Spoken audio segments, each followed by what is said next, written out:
श्वेत्र घ्रन लेप, श्वेत्र घन लेप आता है सफेद दाग में लगाने के लिए। फिर वो धूप लेता है 1-2 घंटे लेप लगा करके, नारियल का तेल लगा करके। धूप रोज लेनी चाहिए आधे घंटे के लिए। जो धूप नहीं लेते हैं, अभी चेक कराएंगे तो लगभग 99% आप में से विटामिन डी की कमी मिलेगी, विटामिन B12 की कमी मिलेगी। इन दोनों की कमी तो मिलनी है। इन दोनों की कमी रहने से कमजोरी, सर दर्द, हड्डी दर्द, नस नाड़ियों में दर्द होता है। तो उसके लिए डेली एक्टिव जो कैप्सूल्स आती हैं उसको ले लेना चाहिए। तो हर प्रकार डेली एक्टिव है, डेली एनर्जी है, उसको ले लेने से ऊर्जा आ जाती है। मिनरल्स की कमी पूरी हो जाएगी। मिनरल्स की कमी, गोधन अर्क लेते हैं, गोधन अर्क गौमूत्र, उससे भी हर प्रकार के मिनरल्स अपने को मिल जाते हैं। सूर्य की धूप तो लेनी ही चाहिए। बहुत औषधियों की चर्चा करेंगे तो फिर ऐसे ही 10 दिन निकल जाएंगे। मुख्य बात यह है कि जो भी रोग है तो चिकित्सालय में जाकर के आयुर्वेदिक औषधि का ही प्रयोग करना है। महाराज श्री को खूब सुनना है। आस्था में सुनो या इंडिया टीवी पर सुनो या यूट्यूब पर, तो हर रोगानुसार ही बाइट्स बहुत सारी डाल रखी हैं, वो अपना अपना सुन करके वही औषधि लेनी है और वही दिनचर्या लेनी है। दूसरी चीज मुख्य है आपका आहार। आहार 3 प्रकार का होता है, वात प्रधान, पित्त प्रधान और कफ प्रधान। हमारे दोष भी अंदर 3 होते हैं, वात पित्त कफ। कुछ आहार वातकारी होते हैं, कुछ पित्तकारी, कुछ त्रिगुणात्मक होते हैं,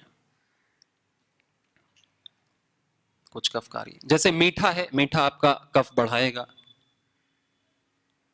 जिसमें कफ की कमी है तो अच्छी मीठा, लेकिन जिसमें कफ ज्यादा है तो फिर वो मीठा खाएगा, चिकना खाएगा, चिकना खाएगा, घी तेल ज्यादा खाएगा तो उसका कफ बढ़ जाएगा। घी तेल खा के तुरंत पानी पी लेगा तो और ज्यादा कफ बढ़ जाएगा।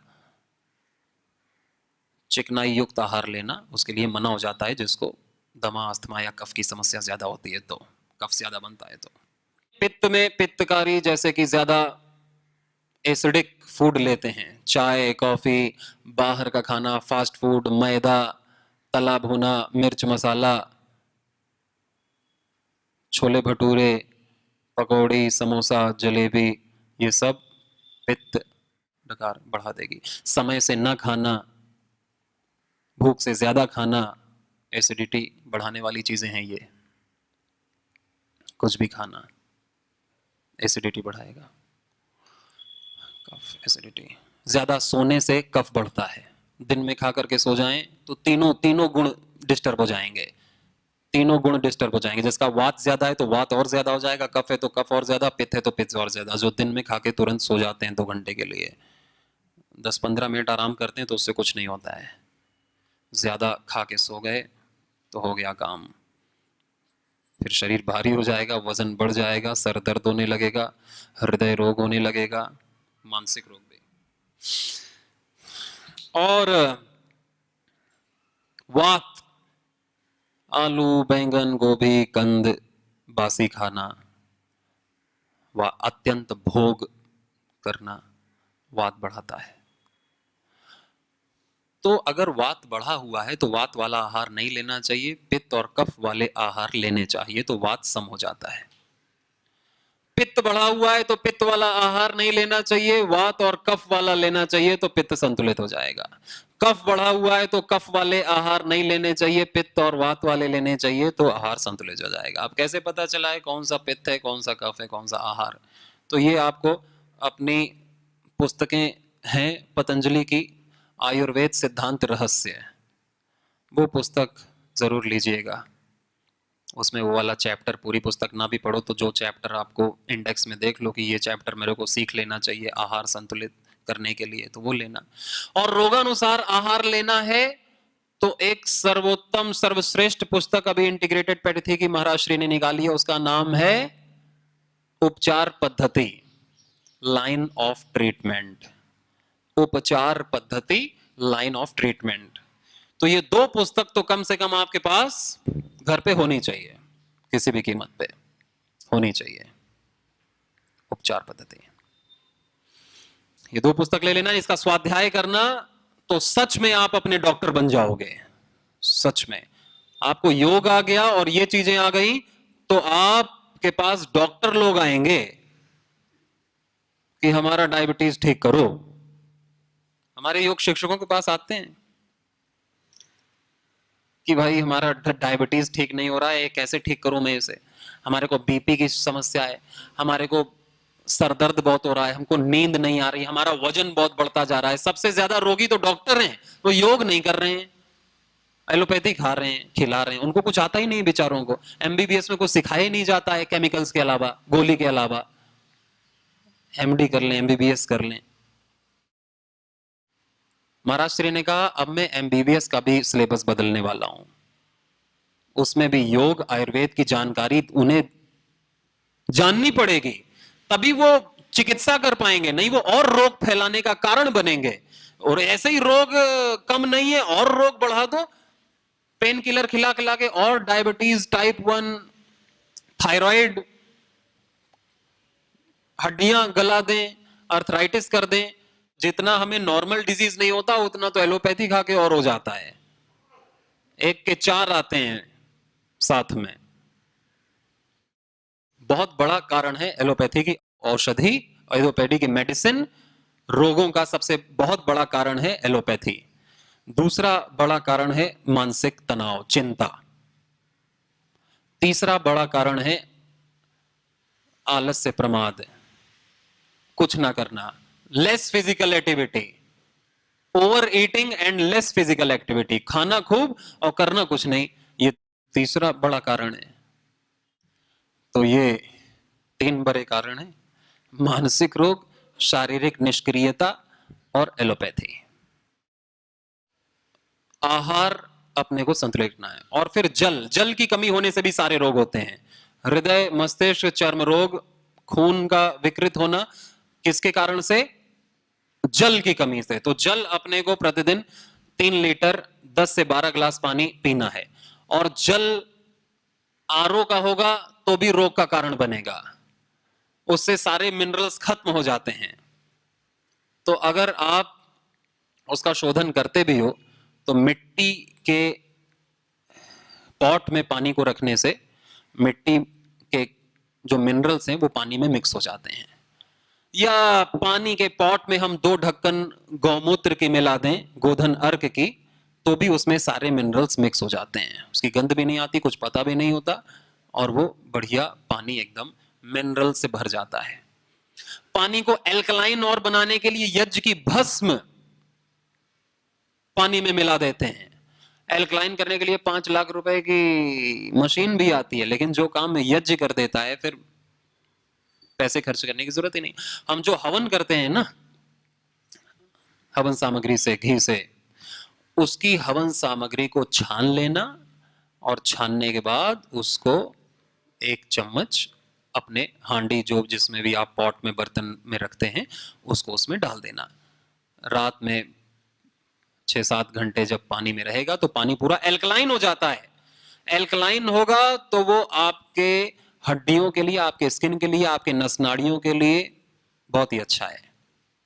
एसिडिटी नहीं होगा, या तो एसिड होगा या तो एल्कलाइन होगा। एल्कलाइन यानी पानी को क्षारीय बनाना। एसिडिटी के लिए अपनी औषधि भी आती है, विपत्तिकर चूर्ण। जैसे वात के लिए वातारी चूर्ण, वैसे ही एसिडिटी बढ़ती तो अविपत्तिकर चूर्ण। मुक्ता शुक्ति, मोती पिष्टी, ज्यादा ही एसिडिटी किसी चीज से ठीक नहीं हो रही है तो मुक्ता शुक्ति और मोती पिष्टी मिला करके दिन में 1 बार, ज्यादा है तो 3-4 बार भी ले सकते हैं, 1-1 घंटे के गैप में। इससे भी शरीर में शीतलता आती है, ठंडक आती है, एसिडिटी ठीक होती है। नहीं तो शरीर में हीट बढ़ता है, हीट बढ़ता है तो शीशम की पत्ती लेनी चाहिए, शरीर ज्यादा हीट करता है तो। पीपल की पत्ती, बेल की पत्ती, ये शरीर को ठंडा करती हैं, शीतली शीतकारी। शीशम की 4-5 पत्ती को सुबह खाली पेट खा लिया, या पीपल की 2-3 पत्ती को। पीपल भी खाएंगे तो भी यूट्रस में जितनी गांठें हैं वो सब डिसॉल्व हो जाती हैं, मासिक चक्र नियमित हो जाता है पीपल की पत्ती खाने से। पीपल की पूजा हम ऐसे ही नहीं करते हैं, पीपल के अनंत औषधीय गुण हैं। पीपल की पत्ती, मुलायम पत्ती जो नई नई हो उनको हम काढ़ा बना के भी ले सकते हैं, ऐसे भी चबा के खा सकते हैं, दांत है तो। बेल की पत्ती भी फायदेमंद होती है, हमारे रक्त का शोधन भी करती है। और ये जल मेडिकेटेड हो तो और अच्छी बात है। अब हम काढ़ा बनाते हैं, काढ़ा भी रोगानुसार, बुखार है तो ज्वरनाशक, सर्दी जुकाम है तो श्वसारी का काढ़ा, श्वसारी क्वाथ, काढ़े को क्वाथ कहते हैं। इसी प्रकार रोगानुसार काढ़े आते हैं, उनका प्रयोग कर लेना चाहिए।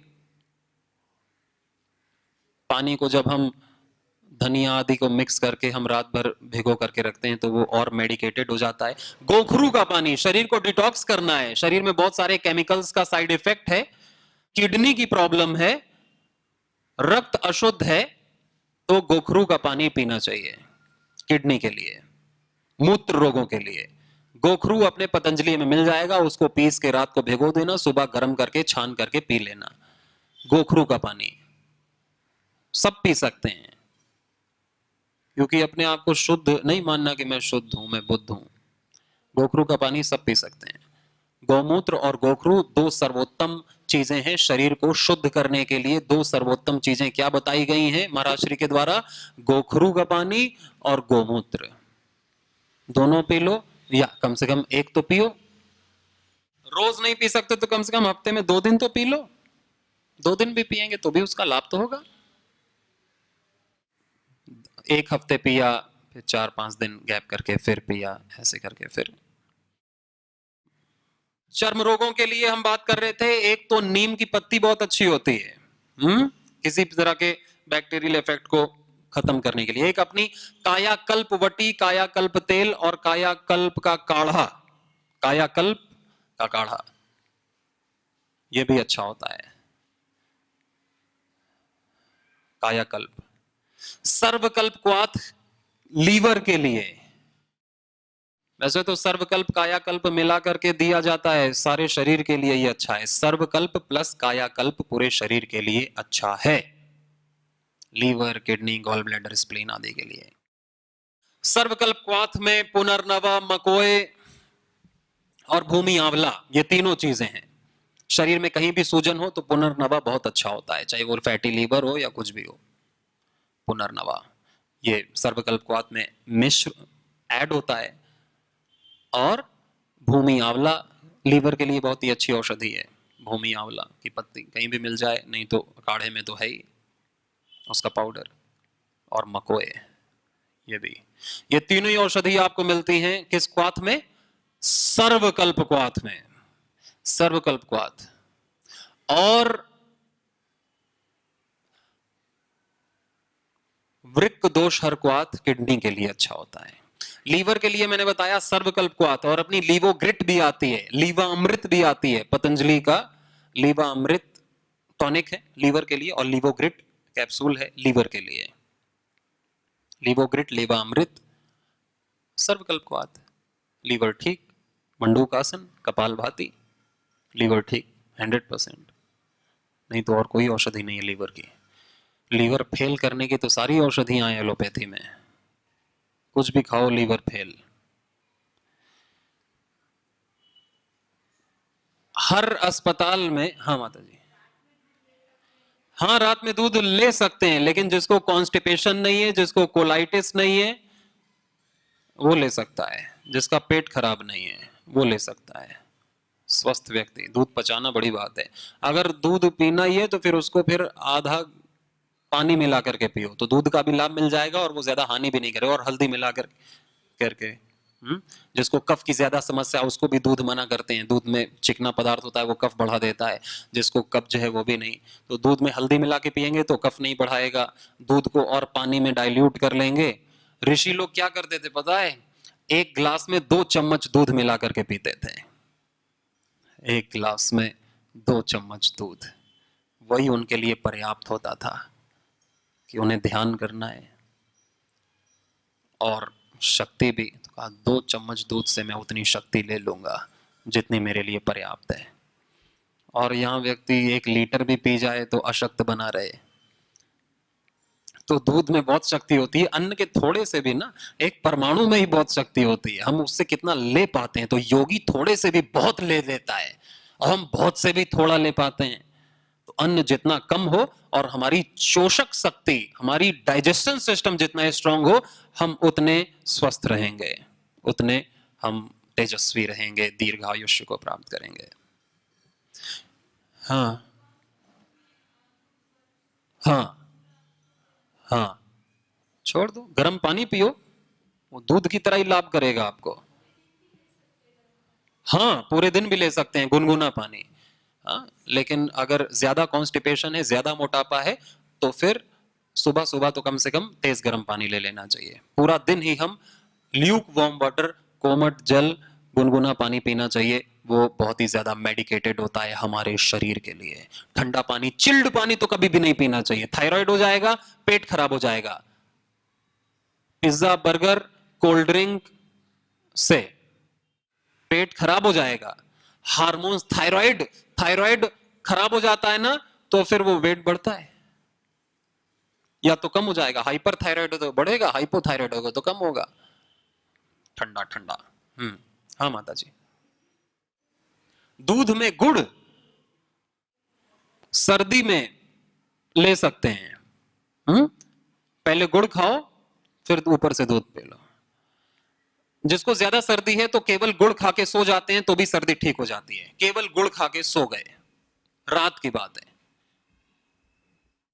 भोजन में सेंधा नमक का प्रयोग किया करें, चीनी का प्रयोग ना किया करें। खांड, बूरा, मधुरम का प्रयोग किया करें। सभी चीनी खतरनाक होती है सेहत के लिए, उसमें सल्फर होता है, तो अधिक मात्रा में हम सल्फर डालते रहते हैं। सफेद नमक भी ठीक नहीं है।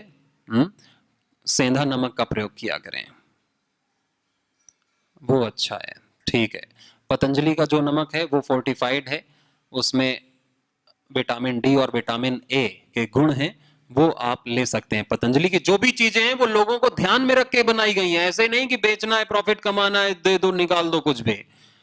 परिवार के लिए, परमार्थ के लिए, सेवा के लिए और स्वदेशी के लिए। पतंजलि का जो तेल भी आता है वो फिजिकल रिफाइंड ऑयल तो खतरनाक होता है। वो कंप्रेस करके बनाया जाए, उसके सारे, उसकी खुशबू निकाल दो, उसकी चिकनाई निकाल दो, तो फिर वो तेल बचेगा। रिफाइंड तेल अपना राइस ब्राइन ऑयल होता है, वो फिजिकल रिफाइंड ऑयल होता है।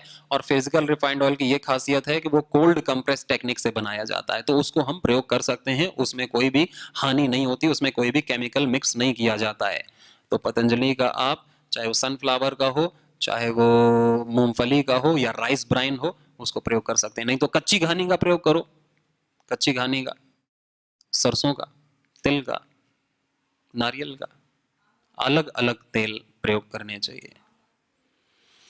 कपालभाति आम वात के लिए अपनी पतंजलि की औषधियां हैं। मुझसे ज्यादा वो अच्छे से वैद्य परामर्श लेगा, आपका चेकअप देख लेगा, टेस्ट कर लेगा, नाड़ी परीक्षण कर लेगा, ब्लड टेस्ट देख लेगा, उसके हिसाब से वो औषधि देगा।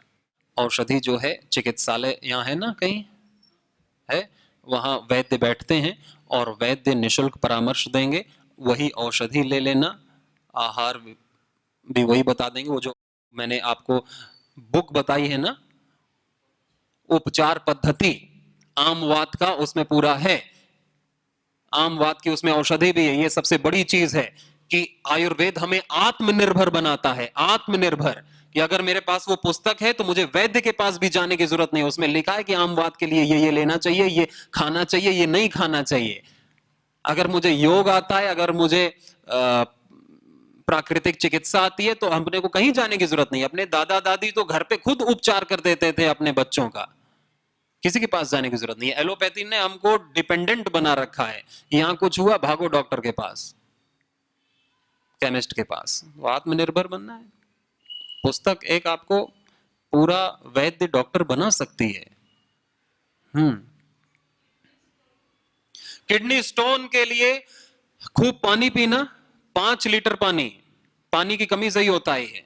तो जितना पहले नहीं पिया है उतना बढ़ा देना, और खूब पानी पीना। कपालभाति करना पेट के आसन के साथ, गोमुख आसन, जो भी हम पेट के आसन करते हैं। और कुलथ की दाल को अंकुरित करके रोज आप खाना। एक मुट्ठी आधा कटोरी, और अपने पान फूटी के पत्ते, पान फूटी जानते हैं, उसके 3 पत्ते सुबह खाली पेट, पत्थर चट्टा 3 पत्ते, उसको काली मिर्च के साथ भी खा सकते हैं, नहीं तो ऐसे भी खा सकते हैं, उसमें कोई कड़वा स्वाद नहीं होता, आराम से आप खा सकते हैं 3 पत्ती, ठीक हो जाएगा। वजन बढ़ाने के लिए दूध, केला, आम, खजूर और खूब सारा व्यायाम, खूब सारा, हाँ, 100-200 सूर्य नमस्कार, हाँ, 500 दंड, 200-250 बैठक, खूब शरीर को एकदम ना निचोड़ना होता है। फिर जो फैट बढ़ता है, फिर हम फैट वाले आहार लेते हैं, फिर फैट बढ़ता है। बिना व्यायाम के कोई खाएगा तो पेट पर फर्क पड़ जाएगा और फिर पेट खराब हो सकता है, वो फैट नहीं बढ़ेगा। कोई सोचे, और अगर बढ़ेगा भी तो केवल पेट निकल जाएगा, केवल ऐसे पतला रहेगा और ऐसे पेट निकल जाएगा, वो खराब लगेगा देखने में। तो इसलिए महाराज श्री ने ये, अपने बहुत सारे ब्रह्मचारी बहुत पतले पतले थे, उनका वजन बढ़ाया ऐसे ही करके कि खूब व्यायाम करना है। लोगों में ये भ्रम है कि हम ज्यादा व्यायाम करेंगे तो और पतले हो जाएंगे, कोई पतले नहीं होगा, अच्छे से खाएंगे पिएंगे तो वो वजन बढ़ता है। फिर उनको खूब खजूर, दूध, घी और आम है, अभी मौसम भी है, और दूध, केला ये देते हैं, आधा 1 दर्जन केला खाएं। लेकिन व्यायाम, पसीना खूब निकालना, 1 घंटे व्यायाम, बहुत अच्छी बात है, अच्छा स्टेमिना है आप में, और इसको आप और डबल 3 राउंड कर लो। गुड, बहुत अच्छे, कर सकते हैं आप, बढ़ जाएगा वजन। हाँ, वैसे ये किसी किसी का शरीर, माता पिता से तो सभी का शरीर मिलता है, तो प्रकृति अपनी उसी अनुसार रहती है। तो अगर ज्यादा ही अंडरवेट है तो परेशान होना चाहिए, उसको ठीक करना चाहिए, ज्यादा ही ओवरवेट है। नहीं तो किसी किसी का ऐसे ही होता है कि जैसे शिवाजी महाराज जी का शरीर अलग है और महाराणा प्रताप का शरीर अलग है, अलग अलग है ना।